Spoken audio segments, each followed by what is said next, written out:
Dia meminta izin untuk menunggangi kuda milik Helios dan berjanji untuk mengembalikannya keesokan harinya.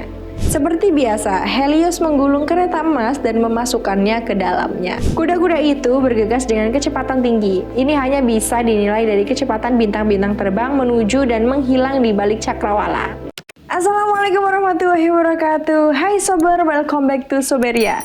Nah, Titan tampan dengan rambut tergerai mengendarai kereta emas yang ditarik oleh 4 kuda berapi melintasi langit. Itulah gambaran yang akan muncul di benak manusia atau di benak orang Yunani kuno ketika mereka memikirkan si Helios. Bagi mereka, dia adalah representasi matahari dan sinar matahari yang melintasi langit setiap hari. Helios digambarkan sebagai seorang dewa dengan mahkota cahaya matahari yang bersinar. Setiap pagi ia terbang melintasi langit dengan keretanya yang dijalankan oleh 4 ekor kuda dan kembali ke kerajaan emas setelah seharian melintasi langit. Nah, untuk istananya sendiri dibangun oleh Hephaestus. Beberapa penulis melaporkan bahwa orang-orang Yunani menghormatinya seperti halnya mereka menghormati Zeus. Helios juga sering disebut sebagai dewa, ya walaupun dia adalah Titan ya guys. Dewa Helios mempunyai kereta kuda emas yang digunakan untuk menjalankan tugasnya. Dia adalah anak dari Titan Hyperion yang mewarisi cahaya dan Titan Theia. Orang tua Helios itu 12 bersaudara dan masuk pada generasi kedua bareng sama Cronus, ayah Zeus. Dan pernikahan mereka berdua menghasilkan 3 orang anak. Yang pertama ada Eos, Dewi Fajar, Helios, Dewi Matahari, dan yang terakhir ada Selene, Dewi Bulan. Jadi kayak mereka tuh udah sepaket gitu lah guys buat menjalankan tugasnya. Dan tugas yang pertama dijalankan oleh Eos untuk menaburkan embun di pagi hari dan menarik tirai berkabut. Wow. Dimana Helios akan muncul, nah ketika Helios keluar nih, dia akan menjalankan tugasnya untuk menyinari manusia dan dewa. Dia menggunakan 4 kuda emas yang masing-masing memiliki nama, dan nama mereka adalah yang pertama Light, Shine, Thunder, dan Lightning. Helios menggunakan kuda itu untuk mengitari bumi dari ujung timur sampai ke ujung barat. Dan ketika maghrib tugasnya udah selesai nih. Dia kembali ke istananya dan bobo. Nah, tugasnya sekarang dijalankan oleh Selene nih gantian ya. Dia tuh menggantikan matahari dan muncullah bulan. Dari cerita inilah masyarakat Yunani percaya kalau pergantian siang dan malam yang dijalankan oleh anak-anak Hyperion. Oke, jadi dia tuh nggak termasuk dalam The Olympian ya guys. Dia udah ada sendiri istananya buatan si Hephaestus. Ada juga yang bilang kalau istananya itu adalah kuali kapal emas. Yang masuk ke dalam The Olympians adalah Apollo. Yang mereka berdua tuh sering digambarin 11-12 lah ya guys. Helios dapat melihat dan mendengar segala sesuatu yang terjadi hampir sepanjang hari. Ini menandakan kalau dia tuh bisa memperhatikan hal-hal yang orang lain sembunyiin. Atau kayak jadi rahasia gitu loh. Tapi si Helios tuh tahu sebenarnya. Jadi dia tuh kayak lambe tura gitu gak sih? Kayak sama lah kayak netizen 11-12. Kalau ada perselingkuhan atau kejadian apapun, dia bakalan ngegosip bareng sama dewa-dewa lainnya. Nah, kejadian apa aja ya yang berhasil dia lihat? Yang pertama, Helios menciduk Aphrodite dan Ares. Seperti yang udah aku jelasin di video ini, mereka tuh selingkuh. Nah, pas mereka terciduk nih, Aphrodite dan Ares malah menjadi buah bibir para dewa dan langsung pergi ke daerah asalnya masing-masing. Nah, terus ada lagi nih guys. Kali ini bukan pencidukan dewa yang selingkuh, tapi kagum atas keberanian Hercules. Jadi waktu itu tuh Hercules lagi menjalankan misi ke-10 untuk mengambil hewan ternak Geryon. Nah, di perjalanan Hercules merasa kepanasan dan menjadi marah. Kemudian Hercules dengan gagah dan berani memanah matahari atau memanah si Helios. Helios yang mengetahui hal itu gak marah sedikit pun. Dia malah kagum atas keberanian Hercules untuk memanahnya. Dengan rasa kagum itu, dia menghampiri Hercules dan malah membantunya. Nah, di sini ada 2 versi ya guys. Yang pertama, dia memberikan kudanya untuk membantu perjalanan Hercules. Dan yang kedua, itu bukan kuda sih, tapi kayak minjemin kuali kapal emasnya. Terus yang ketiga, Helios juga melihat perang Titanomakhia. Itu loh perang antar dewa Olympus dengan para Titan dan Giant. Nah, si Helios itu nggak berpihak sama sekali loh. Dia cuma kayak nonton doang gitu, nyaksiin sama ngasih komentar. Kayak juri gitu loh guys. Nah, ayahnya Hyperion ikut memihak para Titan, dan akhirnya para Titan dan Giant yang kalah dimasukkan ke dalam Tartarus. Tapi Helios gak ikut masuk ke dalam sana ya guys, kan dia tuh gak memihak kemana-mana nih, netral aja gitu. Nah, kamu juga nih kalau ada masalah atau apa, mending gak usah ikut-ikutan ya, netral aja kayak Helios. Helios juga menyembuhkan penglihatan Orion. Dia adalah manusia biasa ya guys. Nah, yang terakhir terjadi di kotanya Helios sendiri nih. Helios punya peran kecil tapi penting dalam Odyssey. Ketika Odysseus dan anak buahnya mendarat di Trinakia, nah Trinakia itu salah satu pulau yang didedikasikan untuk Dewa Matahari.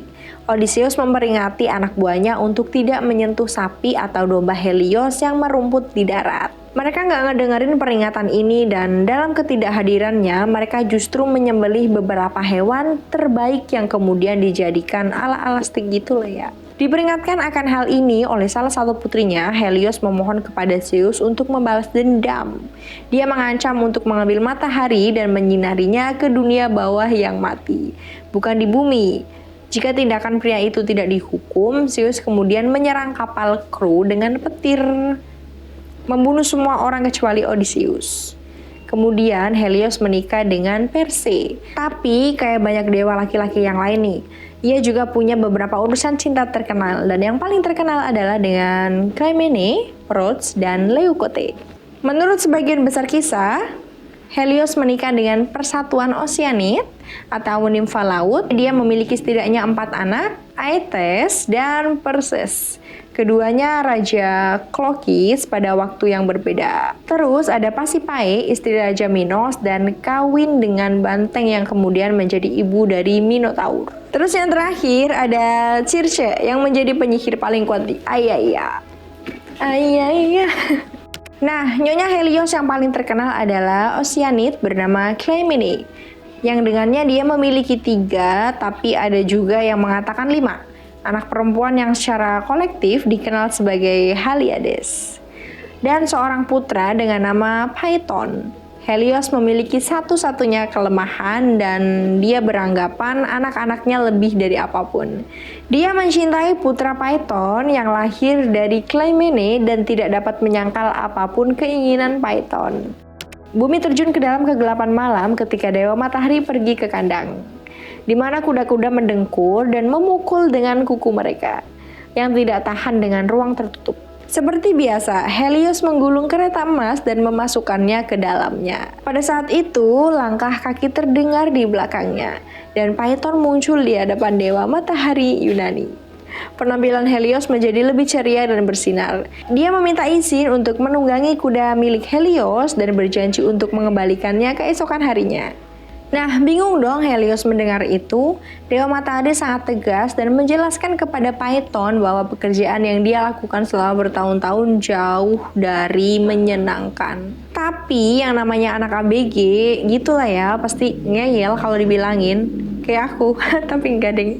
Aku patuh dong. Apapun keinginannya harus dituruti. Sifat itu juga terjadi ke Phaeton. Dia bersikeras untuk menaiki kuda milik ayahnya.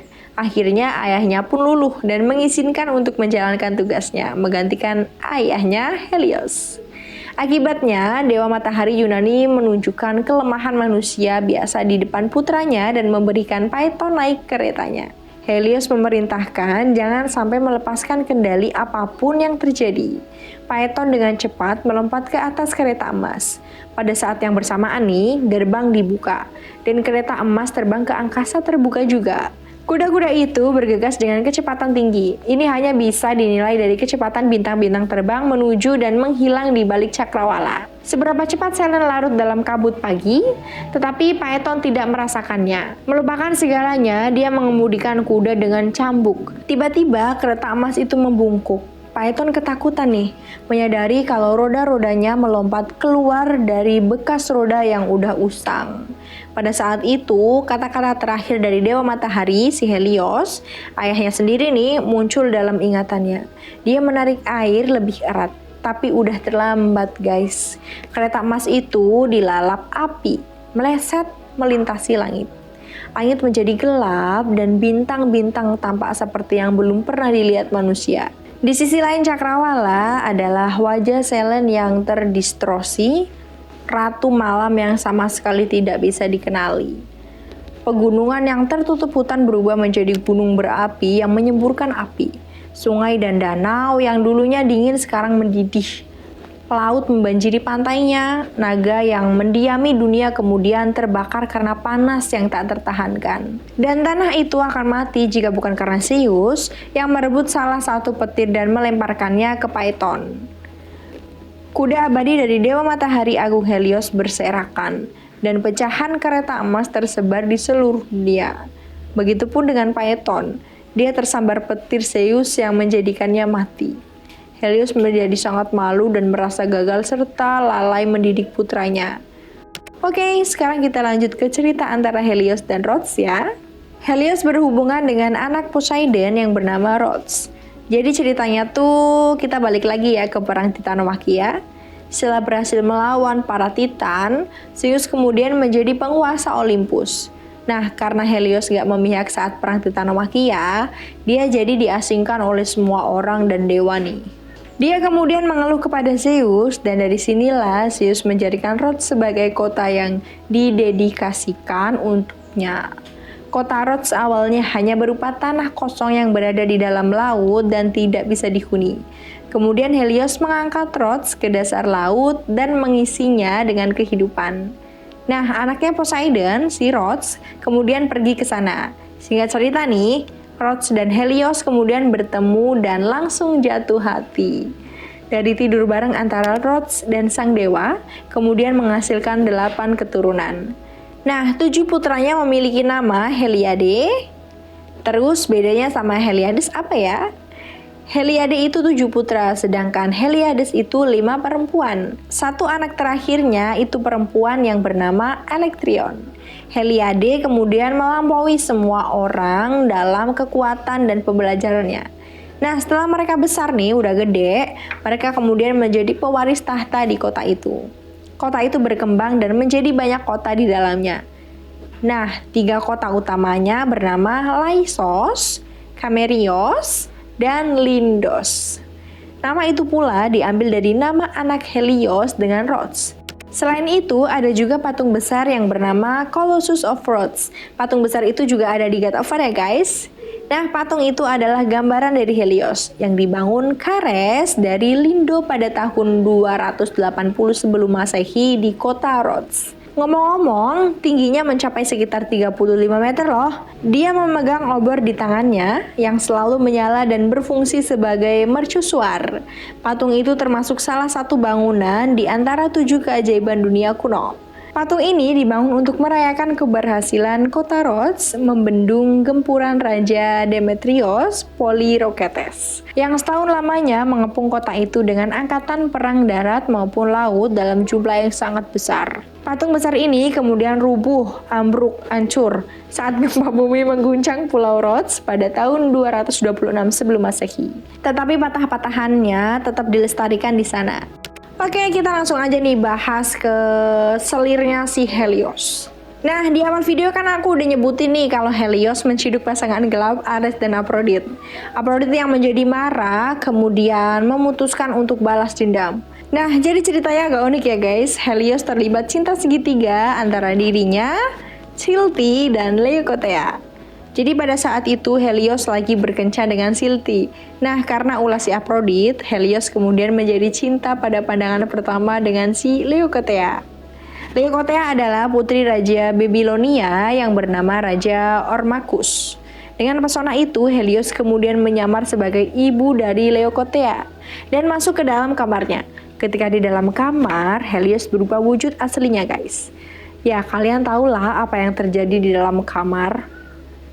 Silti sadar dia telah diselingkuhi. Dia menjadi kesal juga geram nih. Silti kemudian menyebar gosip. Dia bilang kalau dia melihat Leukothea telah berhubungan dengan pria lain. Nah, gosip ini tersebar dengan cepat ke telinga Raja Ormakus. Raja malu mendengar kabar itu. Sang raja kemudian mencari anaknya dan setelah ketemu, anaknya langsung dikubur hidup-hidup di dalam bumi yang sangat dingin. Hari demi hari berganti, Helios terus mencari Leukothea. Dia kemudian menyadari kalau Leukothea udah dikubur sama ayahnya sendiri. Helios udah terlambat guys. Leukothea udah mati meninggalkan Helios selama-lamanya. Helios berseru dengan marah dan sakit. Kemudian dia mengubah Leukothea menjadi dupa. Silti berharap bahwa dengan menghilangkan Leukothea dari dunia, dia bisa mendapatkan cinta Helios lagi. Tapi dia malah berhasil mendapatkan kebencian yang terbesar. Ketika Helios berhenti memperhatikannya, dia mulai membuang-buang dalam kesedihannya. Duduk sendirian jauh dari saudara perempuannya dan mengubah wajahnya ke arah Dewa Matahari. Dia memandangi matahari dengan harapan untuk mendapatkan pandangan sekilas. Akhirnya dia meninggal dan tubuhnya berubah menjadi heliotrop, yang bunganya mengikuti matahari sepanjang hari. Karya seni pada waktu itu sering menunjukkan Helios mengenakan aureole yang bersinar atau lingkaran cahaya. Dia memiliki mata yang tajam dan rambut keriting yang panjang. Dia juga digambarkan sering menunggang 4 kuda. Dengan cambuk di tangan satunya, jubah berterbangan ketika sedang menunggangi kuda. Hewan yang paling disakralkan oleh Helios adalah sapi, kuda, terus domba. Adapun tanaman yang disakralkan yaitu dupa dan heliotrop, 2 gundik Helios yang kemudian berubah jadi tanaman itu. Oke guys, jadi segitu dulu ya cerita tentang Helios, sang dewa matahari. Stay healthy and clean ya, jangan lupa sahur dan semangat puasanya. Bye-bye!